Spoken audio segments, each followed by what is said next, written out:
என்னம்மா கண்ணு சௌக்கியம்மா? ஆமம்மா கண்ணு சௌக்கியம்தான்.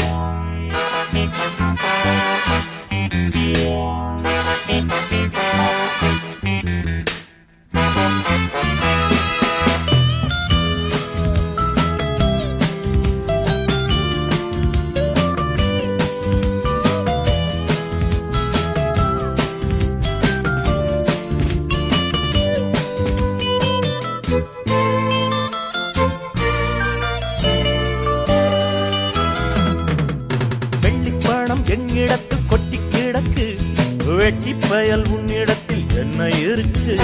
சத்தியத்தை பேசுகின்ற நெஞ்சம் இருக்கு, உத்தமன நீ இருந்த மீச முறுக்கு.